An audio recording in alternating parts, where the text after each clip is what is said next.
Hey everybody, welcome back to the Dungeon Dive. Daniel here. I hope you're doing well, and if you're not, I hope you are soon. Okay, today in the Dungeon Dive, we are kicking off a 3-part series in which we will be taking a look at HeroQuest and talking about HeroQuest mainly from the perspective of a solo player. In this first episode, I will be talking about my history with HeroQuest. In addition to that, we will be taking a look at the original base game and the new base game, the retail version of that. In the second episode, we will take a look at all of the new expansions from the Hasbro Avalon Hill reprint of HeroQuest. And then in the third episode, we will talk a little bit about some of my issues with HeroQuest, how I solve those issues, my favorite ways of playing HeroQuest solo, and we'll take a look at some of my favorite house rules. And I've been printing out a whole bunch of stuff for HeroQuest because that is, in my opinion, the best thing about HeroQuest. All of the house rules, all of the DIY fan-made stuff that hardcore loyal fans have been creating for the last few decades. So, my history with HeroQuest. I have none. So thank you. That was the first episode there. So I actually have no history with HeroQuest, which is very odd. Of course, the original game came out in 1989 or 1990. And it was a joint effort between Milton Bradley and Games Workshop. I was definitely playing hobby games when it came out. You know, I began playing D&D Red Box somewhere in 1984. In 1989 or 1990, I was in high school and I had games like Space Hulk. I had Space Crusade, which is really weird because Space Crusade, by all accounts, was much harder to come by in the United States. But somehow I had Space Crusade, I had Advanced Space Crusade, I had Mutant Chronicles. I was playing games like Talisman and a whole bunch of other RPGs, a lot of Palladium stuff. So I was definitely involved, very strongly involved in the tabletop role-playing game and hobby gaming communities. All of my friends were nerds and we were all into tabletop gaming. We spent our lunches and our time after school in the science lab at my high school playing all of these games. I think maybe I was a little bit more into science fiction rather than fantasy at that time, so maybe that's why I never had HeroQuest. But I actually never knew anyone who owned HeroQuest. I never saw it in any stores. And I don't even think I knew of its existence until much, much later. I was beginning to wonder, or I am wondering, if my hometown of Fresno, California was some kind of HeroQuest desert. I just was not aware of this game and I never even saw it growing up. Now, I know there are a ton of people out there who have spent their entire lives devoted to HeroQuest. There are people who played it back when it was new in 1989 or 1990, and they've been playing it nonstop ever since. There are some really cool YouTube channels that I've been watching of people who have those kinds of experiences. They know everything about this game intimately, probably better than they know the back of their own hand. And I think that is super cool. And I just don't have that kind of history with the game. So it wasn't even until a few years before I started the Dungeon Dive that I bought the original. And I mainly bought it as a supplement for Advanced HeroQuest, because Advanced HeroQuest, I've talked a little bit about that. We'll take a real quick look at Advanced HeroQuest in just a minute. But Advanced HeroQuest actually, let's do that right now. Advanced HeroQuest as a boxed product is a really terrible game. The rules are fantastic. The rules make for a great game. But as a boxed game, Advanced HeroQuest is kind of, it's a bad product. There's no way to say that. There's no other way to say that. The cover of the box for Advanced HeroQuest, none of the things shown are actually included in Advanced HeroQuest. Everything shown on the cover of the box is actually from HeroQuest. And in my opinion, and I know a lot of people disagree with me, but I have never been convinced otherwise. I believe that Advanced HeroQuest was actually made more to be an expansion for HeroQuest, more of a tabletop hobby gamers expansion for HeroQuest. And that really is just because nothing on this cover is included in the box of Advanced HeroQuest. That hero is from HeroQuest. The orcs are from HeroQuest. The mummies and the zombies are from HeroQuest. The gargoyle is from HeroQuest. The goblins are from HeroQuest.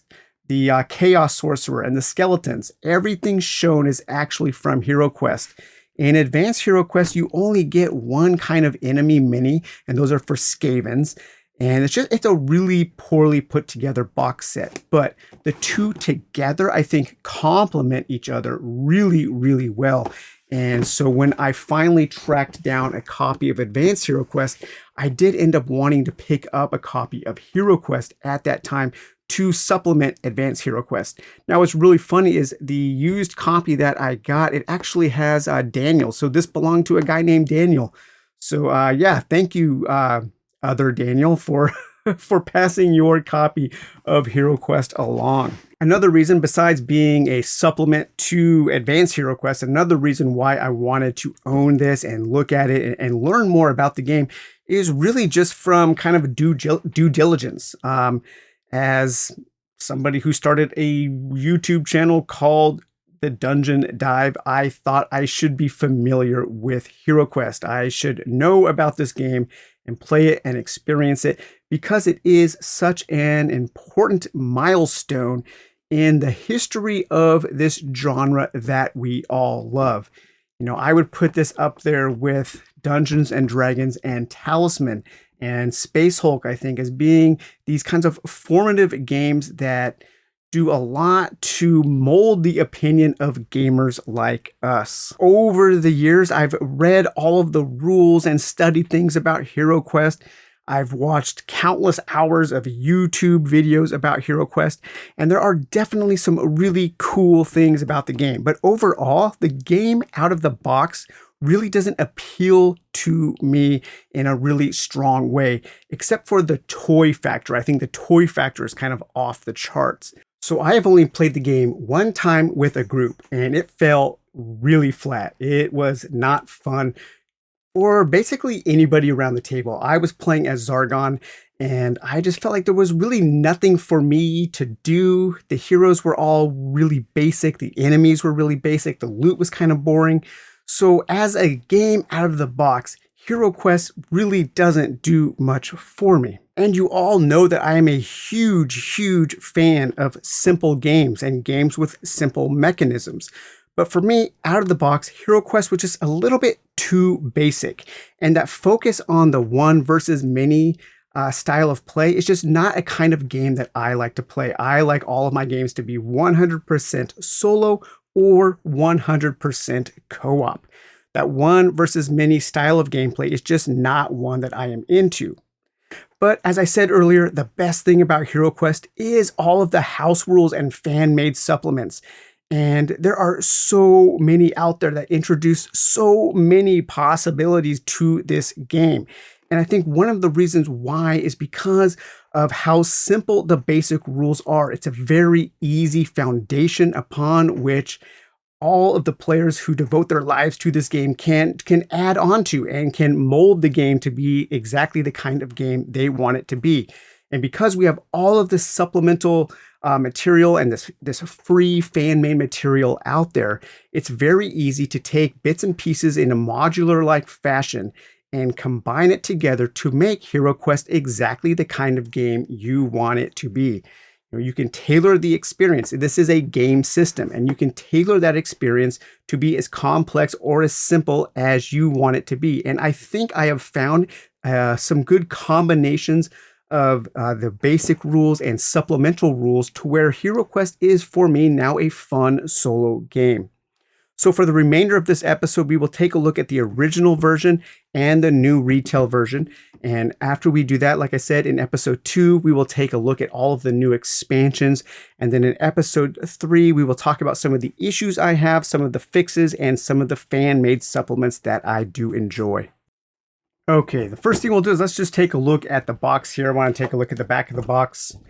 Very, very cool back of the box. They do a fantastic job of selling us on this toy factor. I mean, yeah, I completely understand that as a kid, if I would have seen this game on a shelf, I would have been absolutely wowed by all of that.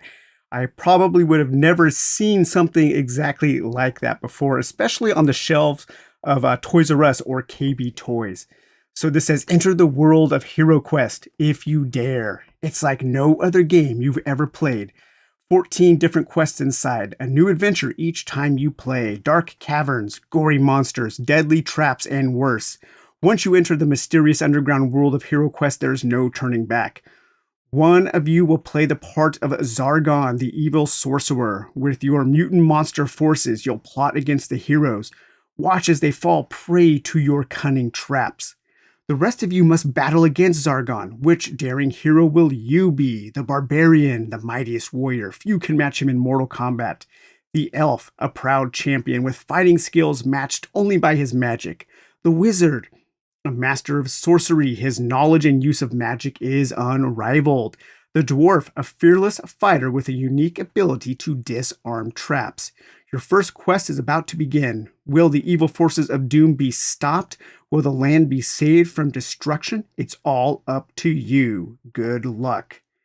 So yes, developed by Games Workshop with a partnership with Milton Bradley. Such a cool combination. Very different. Very, I think, kind of a bold move for a game back then. So right now on the table, you are seeing mostly everything that comes with the original set. I believe my original set is complete. I still do have some of the original character sheets here. So whoever Daniel, the Daniel who owned the game before me, did not use up all of his character sheets. So we still have some of those. Now I do have the original quest book, and but I am missing the original instruction booklet. So I did have to print one out. The original quest book is pretty great. I think one thing that HeroQuest gave players is a lot of variety in their quests. There are 14 quests in the original quest book, and I think they're really cool. And I've read through them, and they sound interesting. But there was definitely a lot of game in this box, and I think that's one of the things that really appealed to a lot of people. It really sparked their imagination, and it allowed them to play for a very long time. And it also allowed them to create their own quests. And I know a lot of people did that. And so it was kind of an introduction, not just to tabletop hobby games, but also to role-playing games in general. Somehow over the years, I ended up with 2 Dungeon Master screens, 2 Zargon screens. So this is Zargon's screen here, the Dungeon Master. It has some basic rules on what the heroes will do on their turn, what the monsters will do on their turn, and the basic stats for the monsters. This is one of my main areas of criticism about HeroQuest, is the monsters are just super boring. There is almost no difference between the monsters besides their stats. None of them have any special powers. You can't really get creative as Zargon, but I know over the years, a lot of people have added abilities to the core monsters and made them a lot more interesting. So we'll talk about that in episode 3. And then we also have a little combat summary. But this is a super fun screen to use. Of course, the art is fantastic. And the last time we played Warhammer Quest as a group, I ran that as a 1 versus many game. I actually used this as my Dungeon Master screen. And then we have our original character cards here. So we have the dwarf. You are the dwarf. You're a good warrior. You have the unique ability to disarm traps without a toolkit. We have the elf. You are the elf, a master of both magic and the sword. You are the barbarian, the greatest warrior of all. But beware of magic, for your sword is no defense against it. And the wizard. You are the wizard. You have the power to cast many different spells. However, don't get out there in combat, wizard. Just stay in the back, hold your spells for the opportune moment there. And then we have, of course, the armory and the identification guide. I believe this was originally in some kind of insert in the box, and I think mine got torn up. Daniel tore it up. There's a little bit of a masking tape on there, but this will give you a little legend for all of the different furniture and tiles. And then the armory here are the things that the heroes can spend their gold on in between quests. And this is another bit of criticism I have about HeroQuest is I think the loot is pretty boring. It doesn't get me excited to play, but again, people have made the loot a lot more interesting over the decades. The board, I think, is awesome. I love the board of HeroQuest. I like how useful it is. I like how easy it is to create a whole bunch of different types of dungeons using this one board.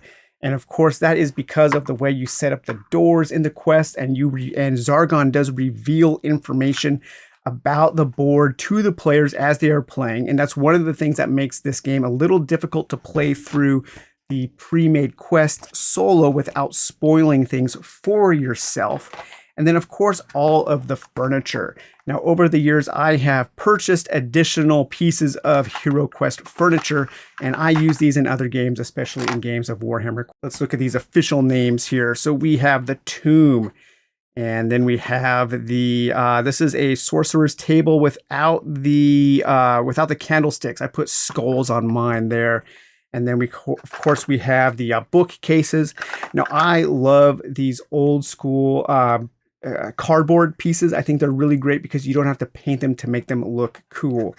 The new pieces in the new set, they are very nicely made, but they just don't look as good as as the cardboard.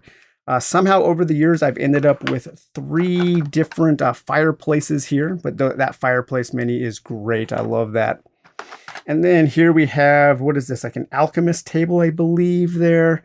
Somehow I have a painted tomb. I don't know, maybe Daniel painted those. I can't remember if I got these in this set or if I bought those off of eBay.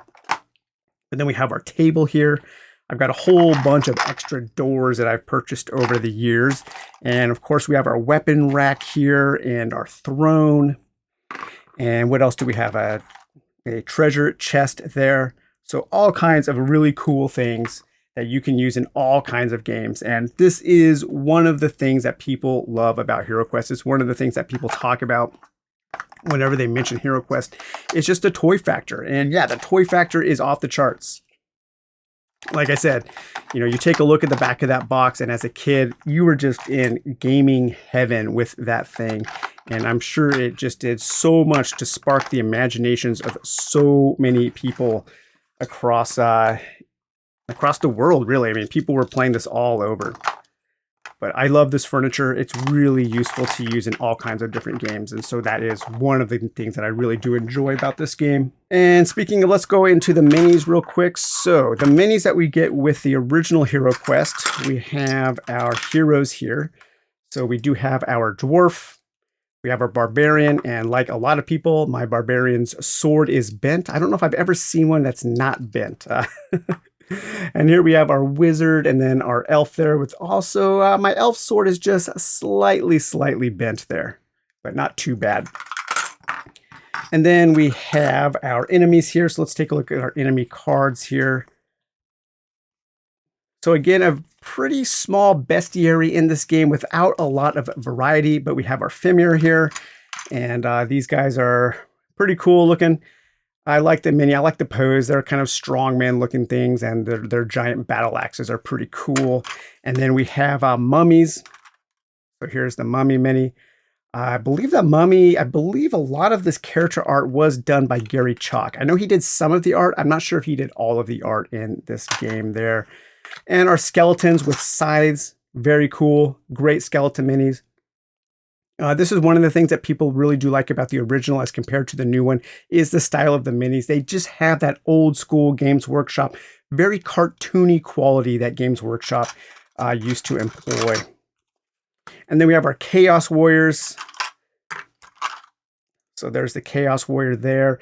Somehow, I believe this guy was from Talisman, but I kind of used him as like a super Chaos Warrior. I keep him in my HeroQuest set there. And then we have the Chaos Sorcerer here. And who else do we have? We have the different orcs. So we have an orc with a sword and an orc with a cleaver. And then also an orc with a flail, I believe. Where's the flail one? So different orcs there. Same pose, same basic mini, but different weapons. And then, of course, we have our gargoyle. Where's my gargoyle? He's up. Gargoyle's up here on display. He's on one of my RPG shelves there. And then I love the zombie mini with his holding his big cleaver. Where are my zombie minis? There they are. We got 2 zombies and 2 mummies, I believe. But this zombie mini is one of my favorite minis. It's a really, really cool mini. I just like the idea of this zombie walking around with his double-handed cleaver. Let's see. Yeah, so there's the gargoyle with his card, the mummy, and then the goblin, the little goblin guys. Now, one thing you don't really get is, as far as the bestiary goes, is you don't get any kind of ranged abilities, ranged weapons, or ranged monsters, I should say. And it is funny that Games Workshop would pull that same stunt again with Warhammer Quest Cursed City, with enemies without any kind of ranged abilities. And it really does kind of limit the tactical options, the tactical decisions that you have during your games.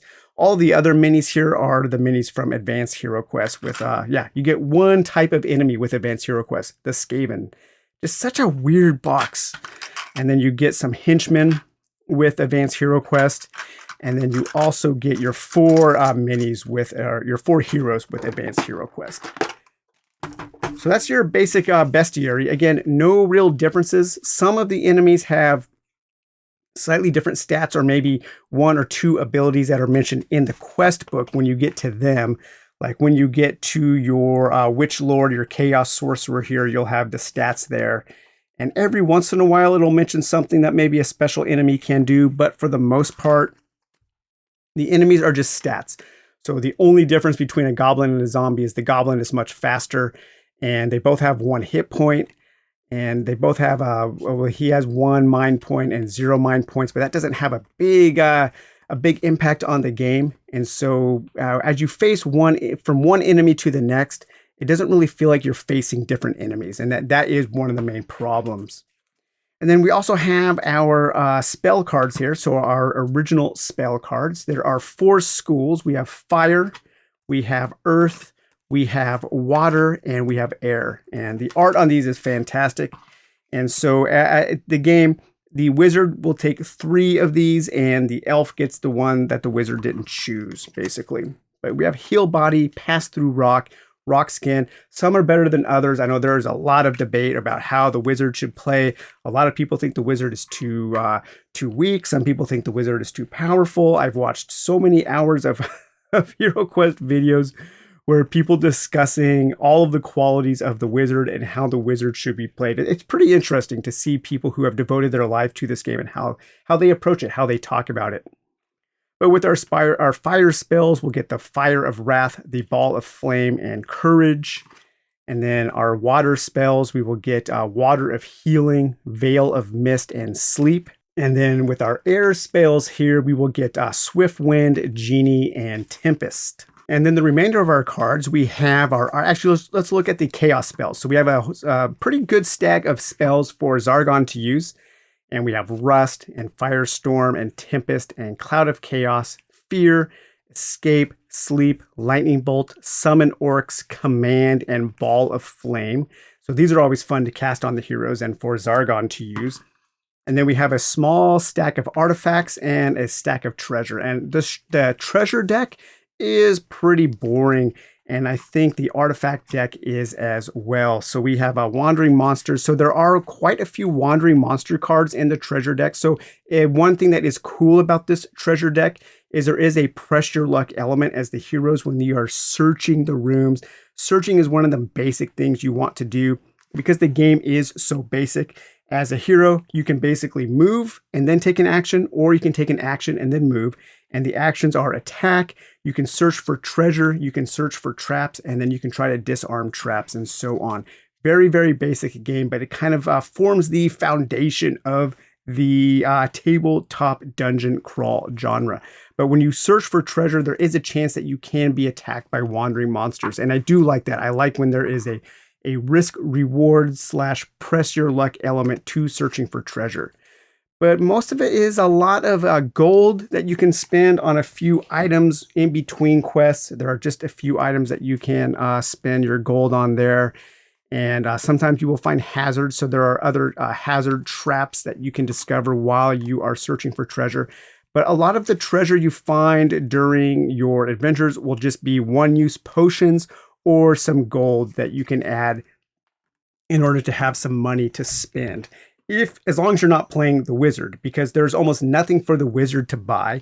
And it is interesting in the rule book, it even says, hey, wizard, you just save your money because there's really nothing for you to buy. And I think that's another issue with the game. And they carried that issue over into the new version because the new version is basically just a reprint. And so they didn't really add anything else for the wizard to buy. And I think that's kind of an issue. It's kind of boring for the wizard player to not have cool things to spend their money on. But then you also get a few artifacts, and these are artifacts. These are more powerful items that are basically quest rewards that Zargon gives out at certain points during the game. So we have a wizard's staff, a wizard's cloak, and a wand of magic. So some cool things for the wizard to get as far as artifacts go. And then we have the Talisman of Lore, the Spirit Blade, the Spell Ring, the Ring of Return, Orc's Bane, Elixir of Life, and Borin's Armor. So again, not a lot of really cool weapons or armor to find. The loot system in HeroQuest is pretty limiting, and I think that is that's one of my main issues with the game. It's not very fun to draw new loot in this game. It's very rarely is it exciting, and that was an issue that was carried over to Dungeon Saga, a game that was kind of like the new HeroQuest when it came out, and loot in that game was also really boring. I think they tried to keep it simple, and I appreciate that, but in keeping it simple, they kind of kept it a little boring in my opinion. And then of course we have our dice. The old HeroQuest dice were these really light wooden D6s here, and we have our movement D6s. So yes, this is a roll and move game. You will roll 2 D6s to move your hero around the map, and then your dice here are used for combat, for hitting, and for blocking. So that is basically everything you get in the original HeroQuest. There are some tokens here, and these tokens will be set up on the board to block passages, or to be used for certain traps, and also to keep track of hit points as you damage enemies. You can place those on the board to keep track of who has been hit. And you will have these pit traps and so on. The cardboard is pretty thin in the game, but it is sturdy. I mean, this is from 1989 or 90, and it's still held up pretty well. So just because it's thin doesn't mean that it won't hold up. But yeah, so that's basically everything from the original HeroQuest. I'm going to box this up, and then we will take a look at the new reprinted edition. Actually, let's take a look at one more thing here. This is kind of a holdover. This is a relic from the days of board game yore. Here we have some assembly instructions printed on the inside of the box. Remember when they used to print stuff on the inside of the box? I wish they would do that again. But here we have all of our assembly instructions for the furniture, and it looks like you also had to put together the gargoyle. That was the only mini I think you actually had to put together. But you have all of your instructions here on how to assemble all of your cool furniture for use during play. Okay, so here is the retail copy of the new Hasbro and Avalon Hill edition of HeroQuest. And I think they absolutely nailed the production quality of this game. Everything looks and feels great. I know some hardcore fans were disappointed in the new art and the new minis, but I think they look great. I think they did a great job of updating them a little bit, but still keeping a lot of character to them. I think the new art is fantastic. It's vibrant and colorful. It's different. It's more modern, but it still does capture that cool old kind of sword and sorcery style of the original. There is still some comedy to it, I think, a little bit of characterization, a little, they are exaggerated a bit, and I think that's great. It doesn't look like it's trying to be too modern and too serious or grimdark or anything like that. I think they did a great job of updating the look of the game. I personally wish they would have updated the rules and mechanisms a little bit, but we will talk about that in episode 3. Let's take a look here at the back of this box here. I think the back of the old box is a little better. I like how it is more zoomed in on the board, and I think the board is more interesting. Again, that does have to do with how the furniture in this new set is all plastic. And so you don't get that art that is on the cardboard standee version of the original furniture. So the back of the old box definitely looks more exciting. But this says here that the quest continues. In this exciting fantasy adventure game, you and your fellow players must work together to battle the evil sorcerer Zargon and complete the quests.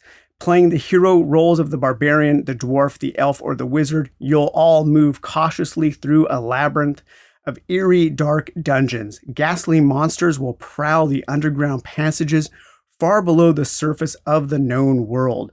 Zargon's deadly forces threaten, but wise mentor has taught you well. Find the treasure and make it out safely, or all perish together.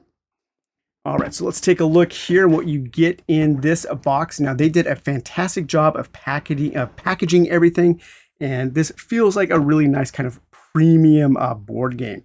And you are paying quite a bit for it. That is one thing that is a little interesting, is how the old game was really made for kids, and I think it was priced accordingly. And this new version is basically still, as far as the mechanisms go, made for kids, but the people buying it are adults who grew up with it, and so it's a lot more expensive. One of the major changes is the size of the board, and I think this board is really nice. It's probably about 50% bigger than the old HeroQuest board. The spaces are a little bigger. It's a little easier to navigate and not knock things over while you are playing. This board is fantastic. This board can be used for all kinds of dungeon crawling things. And in the game, of course, you will also get your new Zargon screen here to keep your roles secret and to hide your quest book so from the prying eyes of the heroes. Basically, everything is the same. The heroes, the monster rules there, the bestiary chart there, everything is exactly the same. And then we have the combat summary. Now, I know there were some differences in the original HeroQuest between the European stats and the American stats. And I know people go back and forth, this one's better. No, this one's better. I don't know those differences. So to me, I only know what I've seen in the games that I have. And then you will get your rule book, and the rule book really is about the same. It's organized the same. It's got a little bit of some different art inside, but it's in this 2-column spread. The art, or the rule book is very easy to read. It's written in a way that I think a new gamer, especially a young kid, could read this and know exactly how to play HeroQuest and know what they need to do with traps, know how to play the heroes, know how to play Zargon, and what to do, how to set things up. So yeah, the rule book is well written, and it's entertaining. It's got some cool fluff and flavor. And then we have our quest book, of course, and the quest book is mostly the same. I don't know if there are any differences at all in the quests. I don't think there are. People who are far more familiar with with playing the actual game out of the box can let me know in the comments, and I'm sure they will.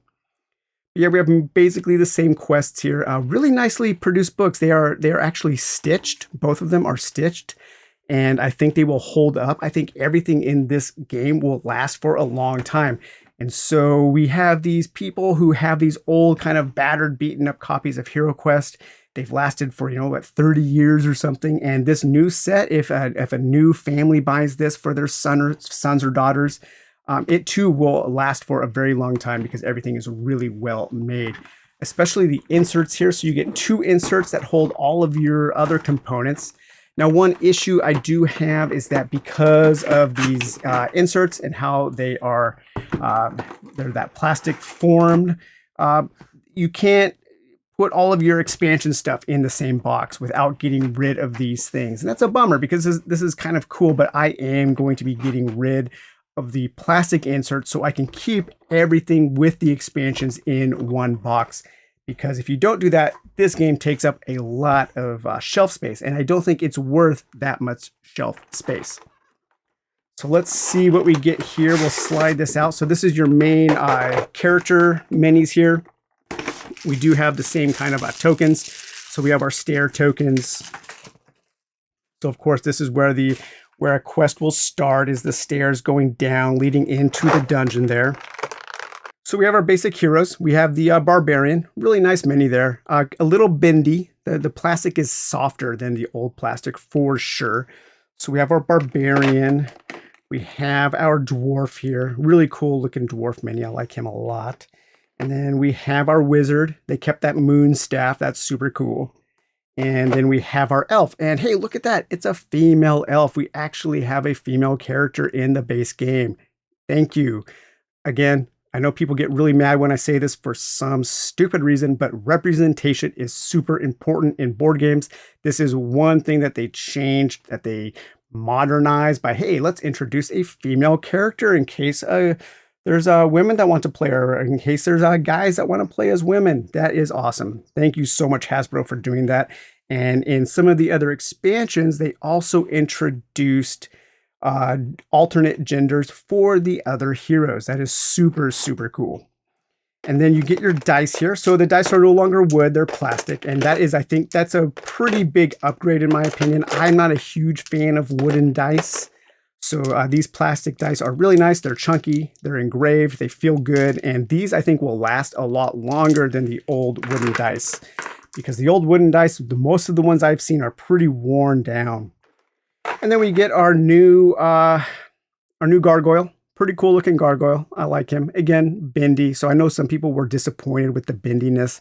And I know some fans were disappointed that they updated the minis at all. But I think they did a really good job. I think the production values for this new set are just off the charts good in my opinion.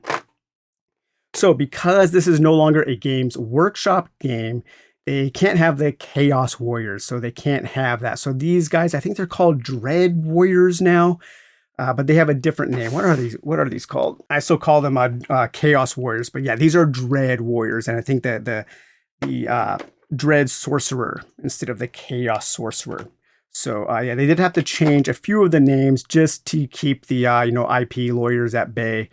But these guys are great. They're giant shields. They're very cool. And then because the Fimir are created by Games Workshop, they have been replaced by these kind of fish dudes. And these are called abominations. So now we have, instead of Fimirs, we have abominations.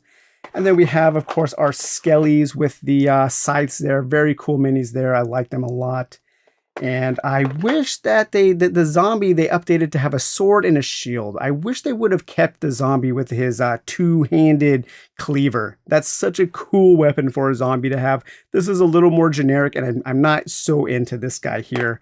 The mummy here, cool pose, reaching out for the heroes to grab them.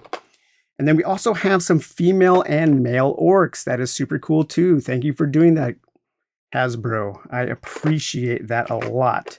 We'll take a quick look here. So there's the Chaos Sorcerer, the Dread Sorcerer, the Witch Lord, I guess, and then also our little goblins. So they didn't really do anything except add some alternate genders to some of the minis. The stats are all basically the same.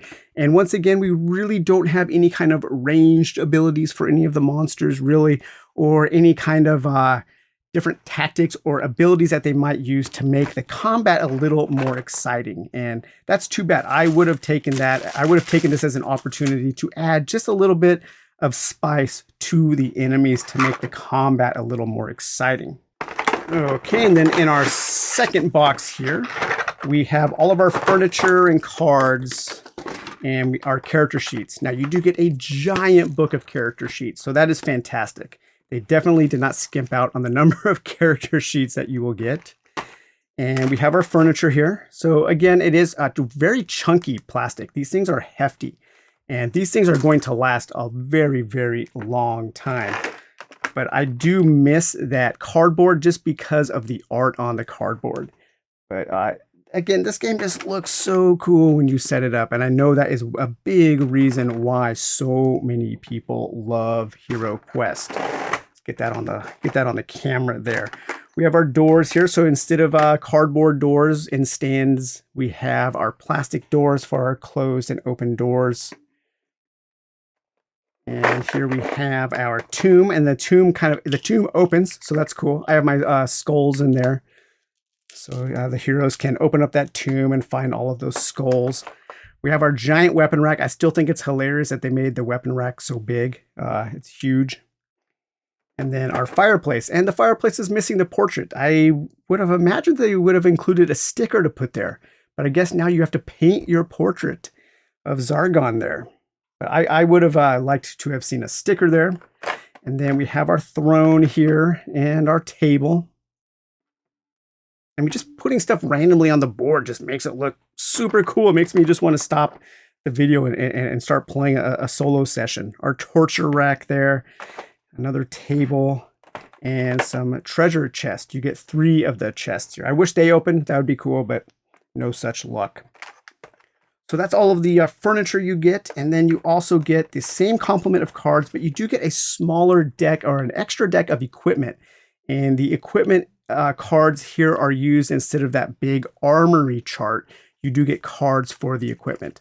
But I think they did a great job of keeping the feel of the art intact while modernizing a little bit. And I think these new cards look and feel great. I love the colors that they used for the backs, and they kept the black and white style art on the fronts of the cards. That is super cool. So here we have our dread spells, our chaos spells, Tempest Sleep, Summon Orcs, Summon Undead, Cloud of Dread, Command, Escape, Fear, Firestorm, Lightning Bolt, Rust, and Ball of Flame. And then we have our same schools of magic from the original. We have our Earth spells, we have our Fire spells, our Air spells, and our Water spells. That is a great painting there. Yeah, they did a great job. I love the new art. I love the new look of this new version of HeroQuest. I think they just did a fantastic job. I have absolutely no complaints about the production qualities of this new version of HeroQuest. They definitely knocked it out of the park, I think. And then we have our artifacts here. So we have the armor, Boren's armor, Rod of Telekinesis, Elixir of Life, Fortune's Sword, Orc's Bane, Phantom Blade, Ring of Return, Ring of Fortitude, Spell Ring, Spirit Blade, Talisman of Lore, Wand of Magic, Wizard's Cloak, and Wizard's Staff. I think you do get a few more artifacts in this new version, which is nice. Or maybe my old version is missing some artifacts. That could be true. I don't know. I don't think I've ever done a component count on my old version. I'm sure somebody will let me know if I'm missing some artifacts. The character cards are just cards here because you are really meant to not use these. You're meant to use your character sheet, so you don't get the big kind of cardboard chunky cards for your barbarian, wizard, dwarf, and elf. But you will use these to write down your stats and keep track of the hero you are playing. We do have some nice little player aids that just walk through the various actions and movement that you can take. And then here we have our bestiary cards here. So we have our skeleton, our zombie, goblin, orc, mummy, abomination, dread warrior, and your gargoyle. Again, really nice looking cards and nice feeling too. They feel good to play with. And then here's our equipment deck. So this equipment deck is new. And like I said, this takes the place of the armory. And so this is all of the equipment that the heroes can buy in between quests. So we have battle axes, crossbows, daggers, bracers, broadswords, chainmail, helmets, holy water, shields, a long sword, potion of speed, another helmet, plate mail, a short sword, a staff, a toolkit, and a hand axe. And it is kind of cool to have these as cards because you can play with a variant if you want where you could mix them up and then randomly draw 5 or so to see what is available in between each quest instead of allowing everything to always be available. So that is nice there. And then we have our treasure deck. And the treasure deck, just like the original treasure deck, is a mix of good and bad. So you will have heroic brews and potions of healing and gold, and then traps and hazards and jewels, wandering monsters. So all of the same kind of pressure luck, risk reward style treasure deck from the original. And that is basically everything you get. So they did a really good job of updating everything. I think I love the look. I love the new board. I like the new art a lot. The new minis are nice. That soft plastic I know upsets some people, but for me, it wasn't that big of a deal. But overall, in general, I am very happy with the look and feel of the new Hasbro/Avalon Hill version of HeroQuest.